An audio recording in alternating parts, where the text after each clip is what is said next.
রাজ্যে আবারও আইসিডিএস নিয়োগ শুরু হলো এবং নতুন বিজ্ঞপ্তি প্রকাশিত হলো, যেখানে আপনারা আবেদন করতে পারবেন আগস্টের 2 তারিখ পর্যন্ত, অর্থাৎ 2/8/2024 পর্যন্ত ডেট রয়েছে আবেদন করার জন্য।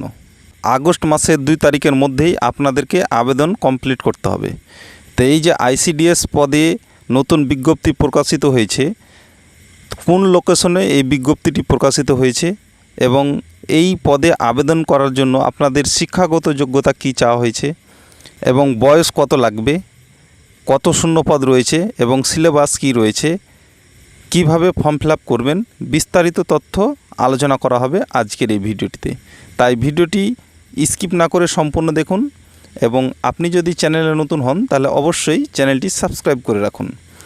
ভিডিওটি বড় হলেও ভিডিওটি আপনারা সম্পূর্ণ দেখুন এবং ভিডিওর শেষে আপনাদেরকে জানিয়ে দেওয়া হবে যে পরবর্তীতে অন্যান্য লোকেশনে অর্থাৎ অন্যান্য জেলায় কবে নিয়োগের বিজ্ঞপ্তি প্রকাশিত হবে এবং আপনি কোন জেলা থেকে ভিডিওটি দেখছেন অবশ্যই আপনি কমেন্ট বক্সে কমেন্ট করে লিখে জানাতে ভুলবেন না। তাতে কি হবে, পরবর্তীতে আপনার ডিস্ট্রিক্টে আপনার জেলাতে যখন নিয়োগ করা হবে, বিজ্ঞপ্তি প্রকাশিত হবে, তখন চ্যানেলে ভিডিও আপলোড করে আপনাকে জানিয়ে দেওয়া হবে। তো চলুন বিস্তারিত A to Z তথ্যগুলো দেখে নেওয়া যাক। রাজ্যে আবারও যে আইসিডিএস পদে নিয়োগ শুরু হলো তার অফিসিয়াল নোটিফিকেশন আপনাদের সামনে তুলে ধরেছি। এখানে অন স্ক্রিনে আপনারা দেখতেই পাচ্ছেন আবেদন শুরুর তারিখ। এখানে আবেদন শুরুর তারিখ দেওয়া আছে 9/7/2024 এবং আবেদন করার শেষ তারিখ দেওয়া রয়েছে 2/8/2024, অর্থাৎ শুরু হচ্ছে 9/7/2024 থেকে এবং চলবে 2/8/2024 পর্যন্ত। এখানে আবেদন করার জন্য আবেদনের সঙ্গে যে সব নথিগুলি লাগবে সেগুলি এখানে দেওয়া আছে। এখানে 1 নম্বরে যেটি বলা হয়েছে দেখুন যে সাম্প্রতিক সময়ে অর্থাৎ আবেদন করার তারিখ থেকে 6 মাস পূর্বের মধ্যে তোলা প্রার্থীর তথা আবেদনকারীর রঙিন পাসপোর্ট মাপের ছবি এবং 2 নম্বরে যেটি বলা হয়েছে যে জন্ম তারিখের প্রমাণপত্র। এখানে জন্ম তারিখের প্রমাণপত্র হিসাবে যে কোনো স্বীকৃত বোর্ড থেকে পরীক্ষা নিবন্ধকরণ অর্থাৎ রেজিস্ট্রেশন বা পাস শংসাপত্র যেমন অ্যাডমিট কার্ড লাগবে। তার সাথে 3 নম্বরে যেটি বলা হয়েছে যে জাতিগত শংসাপত্রের স্বপ্রত্যয়িত কপি, অর্থাৎ আপনি SC ST OBC সেই শংসাপত্র আপনাকে দিতে হবে। 4 নম্বরে যেটি বলা হয়েছে যে শিক্ষাগত যোগ্যতার প্রমাণপত্রের কপি, অর্থাৎ আপনি যতদূর লেখাপড়া করেছেন তার যে ডকুমেন্টস সেগুলোই আপনাকে দিতে হবে। এবং 5 নম্বরে যেটি এখানে বলা হয়েছে যে স্থায়ী বাসিন্দার সচিত্র শংসাপত্র আসল অর্থাৎ মূল কপি জমা দিতে হবে। তারপরে 6 নম্বরে যেটি বলা হয়েছে আবেদনকারিনীর সহায়িকা পদে যোগদানের নিয়োগপত্রের স্বপ্রত্যয়িত নকল। 7 নম্বরে যেটি বলা হয়েছে যে নিজের ঠিকানা লেখা 5 টাকা মূল্যের ডাক টিকিট লাগানো 3টি খাম লাগবে। অর্থাৎ আবেদন করার জন্য এই সমস্ত নথিগুলো আপনাদেরকে দিতে হবে। এবারে জানাবো এই যে পরীক্ষা হবে, এই পরীক্ষাটা কি কি বিষয়ের উপরে হবে। তো প্রথমে এখানে যেটি বলা হয়েছে যে পাটিগণিত 10ম শ্রেণীর মানের 10 নম্বরের প্রশ্ন থাকবে পাটিগণিত থেকে। এবং দ্বিতীয়ত যেটি বলা হয়েছে যে পুষ্টি, জনস্বাস্থ্য, নারীর সামাজিক অবস্থা বিষয়ক প্রশ্ন থাকবে 10 নম্বরের। এবং তৃতীয়ত যেটি বলা হয়েছে যে ইংরেজি ভাষা 10ম শ্রেণীর মানের 10 নম্বরের প্রশ্ন থাকবে। এবং 4 নম্বর যেটি বলা হয়েছে যে সাধারণ জ্ঞানের প্রশ্ন থাকবে 5 নম্বরের। ইংরেজি ব্যতীত বাকি সকল প্রশ্ন হবে বাংলায়, অর্থাৎ যে ইংরেজি কোশ্চিন হবে সেই কোশ্চিনটা বাদে সমস্ত কোশ্চিন বাংলায় হবে এবং সকল প্রশ্ন হবে মাল্টিপল চয়েস ধরনের। লিখিত পরীক্ষা হবে 1 ঘন্টার। লিখিত পরীক্ষার ক্ষেত্রে কোনোরূপ ন্যূনতম যোগ্যতা নির্ধারক নম্বর থাকবে না। লিখিত পরীক্ষা বা মৌখিক পরীক্ষায় অনুপস্থিত থাকলে সেই প্রার্থী অযোগ্য বলে বিবেচিত হবে। লিখিত পরীক্ষায় প্রাপ্য ও মৌখিক পরীক্ষায় প্রাপ্য অভিজ্ঞতার নিরিখে অর্থাৎ মোট প্রাপ্য নম্বরের ভিত্তিতে চূড়ান্ত মেধা তালিকা প্রস্তুত করা হবে। অর্থাৎ আপনাদের প্রথমে লিখিত পরীক্ষা হবে, তারপরে মৌখিক পরীক্ষা হবে এবং তারপরে মেধা তালিকা প্রকাশিত হবে। এই পদে আবেদন করার জন্য কিছু শর্ত রয়েছে। এখানে দেখুন যে বয়স সংক্রান্ত যেটি বলা হয়েছে যে 1/7/2024 তারিখটিকে ভিত্তি করে 65 বছর বয়স পর্যন্ত ন্যূনতম 5 বছর নিরবিচ্ছিন্ন সহায়িকা পদে কাজ করেছেন এমন ব্যক্তিগণ আবেদন করতে পারবেন।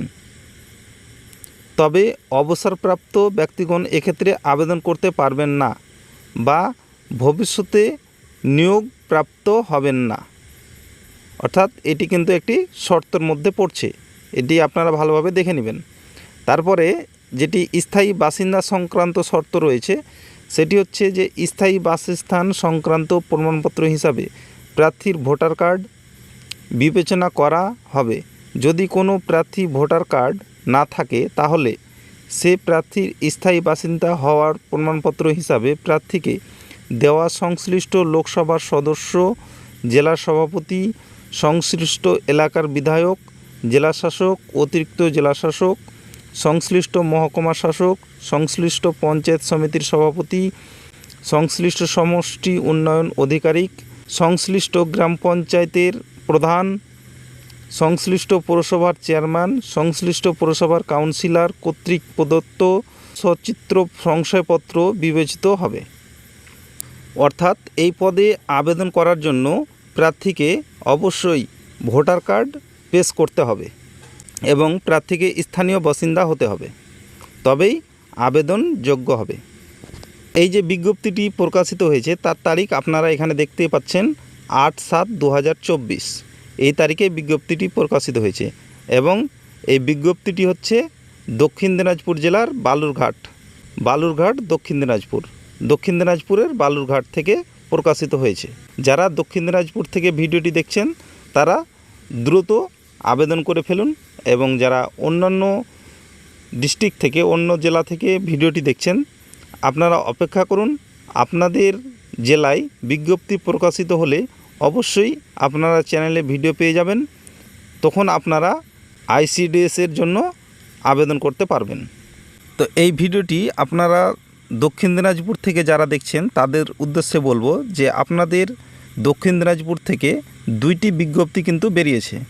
তো আপনারা বিজ্ঞপ্তিগুলি ডাউনলোড করে ভালোভাবে খুঁটিনাটি বিষয়গুলি দেখে বুঝে তারপরে আবেদন করবেন। তো এখানে প্রার্থীদের যে বেতন দেওয়া হয় সেটি কিন্তু এখানে উল্লেখ করা হয়েছে, যেখানে অঙ্গনওয়াড়ি কর্মীদের সাম্মানিক ভাতা হিসাবে যেটি দেওয়া হয় 4,500 টাকা এবং অতিরিক্ত ভাতা হিসাবে দেওয়া হয় 4,500 টাকা, অর্থাৎ 9,000 টাকা ভাতা প্রদান করা হয়। এখানে যে বিজ্ঞপ্তিতে যেটি বলা হয়েছে যে এখানে মোট যে শূন্য পদ সংখ্যা সেটি হচ্ছে এখানে 12, তার মধ্যে হচ্ছে জেনারেল 8টি এবং এসসি 4টি এবং এসটি এখানে কিন্তু শূন্য রয়েছে, ফাঁকা রয়েছে। তো আপনাদের বলবো যে চ্যানেলের ডেসক্রিপশনে আপনারা এই দক্ষিণ দিনাজপুরের অফিসিয়াল লিঙ্ক পেয়ে যাবেন, সেখান থেকেই বিজ্ঞপ্তিটি ডাউনলোড করে ভালোভাবে দেখে বুঝে তারপরে আবেদন করবেন। এখানে আরেকটি যে বিজ্ঞপ্তি বেরিয়েছে সেখানে মোট শূন্য পদ দেখাচ্ছে এখানে দেখুন 18 এবং জেনারেল হচ্ছে 12টি এবং এসসির সংখ্যা হচ্ছে 5টি এবং এসটি 1টি। এখানে অঙ্গনারী কর্মী পদের জন্য আবেদন করতে হলে আপনাদেরকে এই ফর্মটি ফিল আপ করতে হবে। তো এখানে আপনাদেরকে একটি সাম্প্রতিক তোলা ছবি অ্যাটাচ করতে হবে এবং এখানে লেখা আছে দেখুন যে শিশু বিকাশ প্রকল্প আধিকারিক বালুরঘাট সুসংহত শিশু বিকাশ সেবা প্রকল্প বালুরঘাট দক্ষিণ দিনাজপুর। এখানে কি করতে হবে, আবেদনকারীর নাম বাংলায় এখানে লিখতে হবে, আবেদনকারীর নাম এখানে ইংরেজিতে লিখতে হবে, তারপরে আবেদনকারীর পিতা মাতা বা স্বামীর নাম এখানে লিখতে হবে, তারপরে এখানে ঠিকানা দিতে হবে, এখানে গ্রাম, এখানে পোস্ট অফিস, এখানে থানা, তারপরে এখানে পৌরসভা বা ব্লক, এখানে দক্ষিণ দিনাজপুরের পিন নাম্বার এবং এখানে মোবাইল নাম্বার দিয়ে আপনাদেরকে আবেদন করতে হবে। তার নিচে রয়েছে এখানে জন্ম তারিখ, এখানে জন্ম তারিখ বসাতে হবে। তারপরে এখানে সর্বোচ্চ শিক্ষাগত যোগ্যতা আপনার যেটি রয়েছে সেটি এখানে বসাবেন। তারপর আপনি কোন কাস্টের সেই জাতির নামটি এখানে লিখবেন, এসসি, এসটি না ওবিসি। তারপরে সহায়িকা পদে যোগদানের তারিখ, সেই তারিখটি এখানে দিতে হবে। তারপরে এখানে যেটি বলা হয়েছে যে অতিরিক্ত প্রয়োজনীয় যোগ্যতা যদি থাকে তাহলে আপনাকে এখানে বসাতে হবে। এরকমভাবে একটি অঙ্গীকারপত্র রয়েছে, এটি আপনারা ভালোভাবে দেখে নেবেন। তারপরে এখানে আপনি যে ডেটে আবেদন করছেন সেই ডেটটা এখানে বসাবেন। তারপরে এখানে স্থানের জায়গায় আপনার গ্রামের নামটি লিখে দিবেন। তারপরে এখানে আপনাকে একটি সই করে দিতে হবে। তো আপনারা যারা এই আইসিডিএসে ফর্ম ফিল আপ করতে চাইছেন তারা এই দক্ষিণ দিনাজপুরের অফিসিয়াল ওয়েবসাইটে চলে আসবেন। এখানে আসার পরে আপনারা পেজটিকে একটু উপরের দিকে তুলবেন। পেজটিকে উপরের দিকে তোলার পরে এখানে দেখতে পাবেন যে এখানে যে বিজ্ঞপ্তিটি প্রকাশিত হয়েছে সেটি এখানে শুরুর তারিখ দিয়ে এভাবে দেওয়া আছে যে 9/7/2024 এবং শেষ তারিখ হচ্ছে 2/8/2024। এখানে একটি পিডিএফ দেওয়া রয়েছে, এখান থেকে আপনারা পিডিএফটি ডাউনলোড করে নেবেন। ডাউনলোড করে দেখে বুঝে তারপরে আবেদন করবেন। এবং আরেকটি যে বিজ্ঞপ্তি প্রকাশিত হয়েছে সেটি আপনারা পেজটি আরও একটু উপরের দিকে তুলবেন। উপরের দিকে তুলে আপনারা এখান থেকে দেখতে পাচ্ছেন যে এখানে ওই একই কথা লেখা রয়েছে যে 9/7/2024 এবং শেষ তারিখ হচ্ছে 2/8/2024। তো এখান থেকেও আপনারা এই বিজ্ঞপ্তিটি ডাউনলোড করবেন। ডাউনলোড করে দেখে তারপরে আবেদন করবেন। যারা অন্য জেলা থেকে এই ভিডিওটি দেখলেন আপনারা অপেক্ষা করুন, আপনাদের জেলায় যখন বিজ্ঞপ্তি বেরোবে তখন অবশ্যই আপনারা এই চ্যানেলে ভিডিওর মাধ্যমে জানতে পেরে যাবেন। তো তার জন্য কি করবেন, অবশ্যই যারা এই চ্যানেলটি এখনও সাবস্ক্রাইব করে রাখেননি অবশ্যই চ্যানেলটি সাবস্ক্রাইব করে রাখুন। এতক্ষণ পর্যন্ত সাথে থাকার জন্য আপনাদের অসংখ্য ধন্যবাদ। Thank you.